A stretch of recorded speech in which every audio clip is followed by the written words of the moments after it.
Assalamualaikum warahmatullahi wabarakatuh. Saya Silvi Hadianti dengan NIM 209211178, Prodi Administrasi Bisnis 6. Di sini saya akan sedikit memaparkan mengenai materi The Foreign Exchange Market.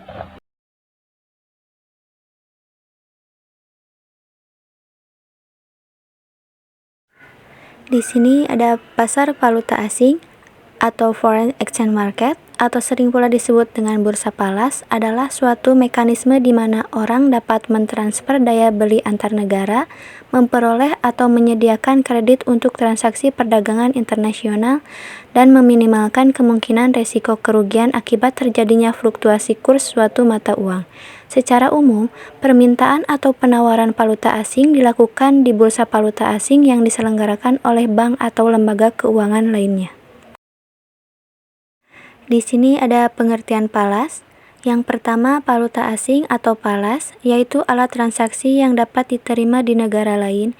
Yang kedua, pasar palas atau foreign exchange market, yaitu tempat transaksi jual beli palas.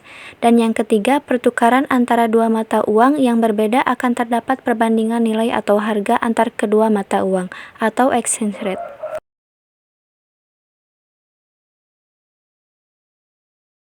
Kemudian, ada macam-macam palas. Yang pertama yaitu hard currency, yaitu mata uang yang nilainya relatif stabil dan kadang-kadang mengalami apresiasi atau kenaikan nilai terhadap mata uang lainnya. Yang kedua ada soft currency, yaitu mata uang lemah yang jarang digunakan sebagai alat pembayaran dan kesatuan hitung karena nilainya relatif tidak stabil dan sering mengalami depresiasi atau penurunan nilai terhadap mata uang lainnya. Kemudian selanjutnya ada yang disebut fungsi palas. Yang pertama sebagai transfer daya beli, yaitu setiap pihak bertahan untuk menggunakan mata uangnya sendiri. Yang kedua penyediaan kredit, yaitu diperlukan untuk membiayai barang dalam perjalanan. Yang ketiga untuk mengurangi resiko valuta asing, yaitu fasilitas perlindungan untuk pelaku terhadap perubahan kurs.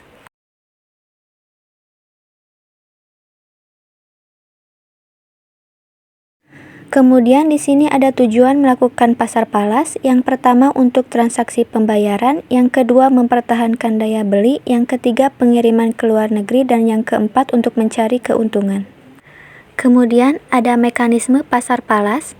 Bursa atau pasar palas adalah suatu tempat atau sistem di mana perorangan, perusahaan, dan bank dapat melakukan transaksi keuangan internasional dengan jalan melakukan pembelian atau permintaan dan penjualan atau penawaran palas. Kemudian, pihak-pihak yang terlibat dalam pasar palas yaitu eksportir-importir, bank devisa, pedagang perantara, dan bank sentral. Kemudian selanjutnya ada fungsi pasar palas. Yang pertama menyelenggarakan transaksi pembayaran internasional, yang kedua menyediakan kredit jangka pendek atau pembayaran nasional, dan yang ketiga memberikan fasilitas hedging. Kemudian di sini ada contoh transaksi palas, yaitu dari PT Merdeka. PT Merdeka membeli lahan di Malaysia yang harganya 1 juta ringgit Malaysia pada tanggal 1 Juni 2015. Tanah tersebut akan digunakan untuk keperluan membangun pabrik perusahaan dalam rangka rencana ekspansi di luar negeri.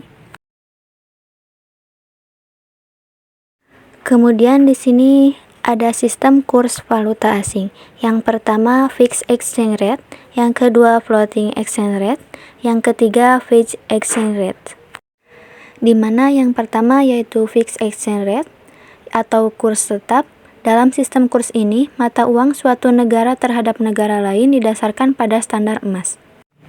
Kemudian ada floating exchange rate atau kurs mengambang. Dalam sistem ini, sistem kurs yang ditetapkan melalui mekanisme kekuatan permintaan dan penawaran pada bursa palas. Yang selanjutnya, sistem kurs ini dibagi menjadi dua. Yang pertama, sistem kurs mengambang murni atau bebas, dan yang kedua, sistem kurs mengambang terkendali. Kemudian di sini ada penentu nilai kurs. Yang pertama ada harga, pendapatan, suku bunga, kebijakan fiskal, faktor politik, dan faktor psikologi. Sekian sedikit pemaparan materi mengenai The Foreign Exchange Market dari saya. Terima kasih. Wassalamualaikum warahmatullahi wabarakatuh.